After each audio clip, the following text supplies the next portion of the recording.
ఇప్పుడు మీరిద్దరు కలిసి ఎట్లా పైకి వస్తారు? ఫ్యామిలీ యాజ్ యూనిట్గా ఎట్లా పైకి వస్తారు? ఏం చేయాలి చెప్పండి మీరు నాకు. ఉండడానికి ఒక ఇల్లు కావాలి. ఇల్లు ఓకే కట్టిస్తాను. తర్వాత షాప్ పెట్టుకోవడానికి ఒక ల్యాండ్ ప్లాట్ అంటే మళ్ళీ సెంటర్లో ఉండాలి కదా.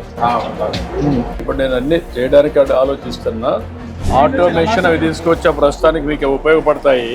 నేను చూశాను మీవన్నీ పాత సరుకులు అన్నీ ఉన్నాయి, మొత్తం పాతవే. చాలా ఆ ఇబ్బందులు ఉన్నాయి మీకు, అందుకే నేను ఇవన్నీ తీసుకొచ్చాను.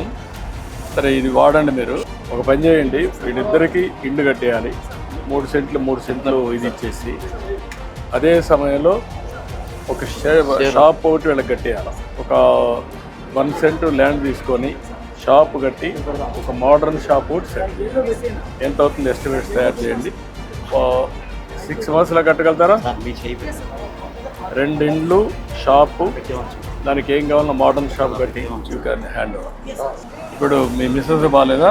బాగాలేదండి. ఇప్పుడు కాలు చేయి కొంచెం శాంతం పడిపోయింది. నేనే అన్నం కూడా ఉండాలి. ఫిజికల్ హ్యాండిక్యాప్ ఇచ్చేది అమ్మాయికి, ఆయన వైఫ్. అదనం ఏర్పాటు చేసి మీరు ఇప్పించేసేయండి, చేయండి. ఇమ్మీడియట్గా ఒక 2 లక్షల రూపాయలు డబ్బులు కూడా ఉంటాయి.